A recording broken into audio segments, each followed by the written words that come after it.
Waa'ee waliikuu fi deebisanii gaa'ela dhaabbachuu macaafni qulqulluun maal jedha? Hundumaa dura dhimma wal gadhiisuu kana irratti ilaalchi qabnu rakkina hin fidu. Milkiyaas boqonnaa 2:16 kan jedhu yaadachuun barbaachisaadha. Namni haadha manaa isaa gadhiisuu annan jibbaa jedha Waaqayyo Gooftaan inni kan Israa'el. Akka macaafa qulqulluutti gaa'elli bara jireenya hundumaatti amanamummaa kan gaafatudha. Egaa isaan lama miti foon tokko malees, kanaafis waan Waaqayyo walitti qabsiisee namni gargar hin baasin jedhe Maatiyos boqonnaa 19:6. Gaa'elli namootaa cubbamootaa lama kan hirmaachisu waan ta'eef wal gadhiisuun akka ta'uuf danda'u Waaqayyo ni beeka.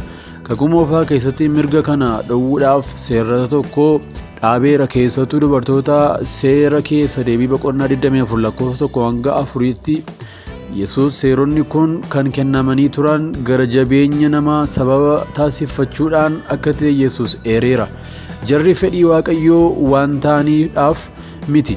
Maatiyos boqonnaa 19:8 kataa macaafa qulqulluutti falmii waa'ee gaa'ela diiguuf deebisanii ijaaruu ayyamamuu jalqabaa jecha Yesuus isa Maatiyos boqonnaa 5:32 fi boqonnaa 19:9 irra naanna'a. Gaaleen yoo isheen ejjite malee jedhu wal hiikuu fi deebisanii fuuchuu ilaalchisee ayyama Waaqayyoo kennuu kan danda'u caaffata qulqullaa'oo keessaa waraabbii isa tokkichadha.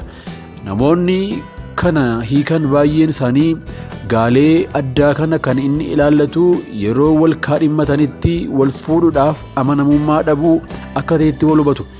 Akka aadaa Yihuudootaatti dhiirrii fi dubartiin yeroo wal kaadhimmatanii jiranitti illee akka waan wal fuudhanitti ilaalamu. Akka ilaalcha kanaatti yeroo wal kaadhimmatanii jiranitti yoo ejjan waliikuu akka danda'aniidhaaf sababa fudhatamaa qabu akka ta'edha. Haa ta'u malee jechi Giriikii gara yoo isheen ejjite malee gara jedhutti hiikamee jecha cubbuu wal quunnamtii saalaa kamiinuu ilaalchuu danda'udha. Inni ejja sagaagaluu halalummaa kan fakkaatanitti hiikamuu danda'a. Yesuus yoo ejji hojjetame waliikuun akka danda'amu dubbataa jira. Walquunnamtiin saalaa namoota gaa'elaan walitti hidhamaniif bakka bu'uura ta'e qaba. Lachan isaanii foon tokko ta'uu seera boqonnaa 2:24 Maatiyos 19:5 Efesoon 5:31. Sababa kanaatiif gaa'elaan alatti walquunnamtii saalaa kamiinuu walitti hidhamuu kana cabsuun waliikuudhaaf sababa ta'uu danda'a. Kanaaf egaa Yesuus mataan isaa sammuu isaa keessatti waa'ee deebisanii fuuchuu qaba. Gaaleen kan biraa fuudhee Maatiyos 19:9 irratti kan agarsiisu akka danda'amaa ta'ettidha. Akkaataa fakkeenya gaalee adda ta'e kanaatti yoo akkas ta'utti hiikame lamaan isaanii keessaa kan cubbuu hin hojjenne duwwaatu lammii fuuchuudhaaf mirga akka qabaatu beekuun barbaachisaadha. Ta'us caaffata kana keessatti hin ibsamne. Lamaan fuuchuu fi hiikuun nama isa cubbuu isa irratti hojjetameedhaaf araara Waaqayyoo duwwaadha.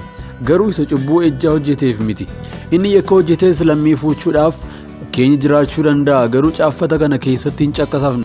Kaan 1 Qorontos boqonnaa 7:15 akka kan adda ta'ee gara biraatti hubatu yoo abbaan manaa yookiin haati manaa hin amanne amantaa isa ta'e yoo hiikee lammaffaa fuuchuun yookaan heerumuun akka danda'amu akka eeyyamutti hubatu.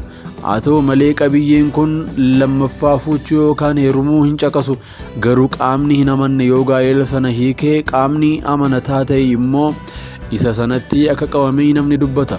Yoo inni macaafa qulqulluu keessatti kan hin caqasamne ta'e illee kan qaama kan biraa irratti yookaan mucaa irratti dhiibbaa yoo taasifame waliikuun akka danda'amu ni dubbatu. Inni kun tarii sababa baay'ee gaarii ta'uu danda'a. Garuu sagalee Waaqayyoo irratti tilmaamuun ogummaa ta'uu hin danda'u. Al tokko tokko falmii gaalee adda ta'ee kana irratti gaa'elaaf amanamummaa dhabuu jechuun waliikuudhaaf ayyama malee sanaaf dirqama miti. Yoo ejji raawwatame illee qaamni inni hafee karaa ayyaana Waaqayyootiin dhiifama gochuu fi gaa'ela jaraa deebisee ijaaruu ni danda'a. Dhugumaan fakkeenya isaa duukaa buunee cubbuu ejjaa kana illee dhiisuu dandeenya. Efesoon boqonnaa 4:32. Haa ta'u malee fakkeenya baay'eetiin warri wal fuudhanii jiran dhiifama walii hin godhan cubbuu ejjetanis itti fufu. Inni bakka Maatiyos 19:9 hojii irra itti ooluu danda'udha. Baay'een waliikuu booda utuu Waaqayyo akka jarri kophaa isaanii jiraatan utuu barbaaduu gaa'ela kan biraa deebisanii dhaabuudhaaf ariifatu. Waaqayyo yaadni isaanii akka bakka lamatti hin qoodamneef akka jarri kophaa ta'an waama. 1 Qorontos 7:32-35tti haala tokko tokko keessatti deebisanii gaa'ela dhaabuu tarii akka carraatti garuu inni carraa isa tokkicha jechuu miti. Namoota hin amanin irra caalaa kiristaanota akka ta'an kan dubbatan gidduutti amantaan waliikuu guddaa ta'uun isaa baay'ee kan nama gaddisiisu. Macaafni qulqulluun waliikuu akka jibbuu bal'inaan ifa taasisa. Milkiyaas 2:16 walitti araaramuunii fi dhiifama waliif gochuun immoo amala amantaa dhugaa ta'uu qaba. Luqaas 11:4 Efesoon 4:32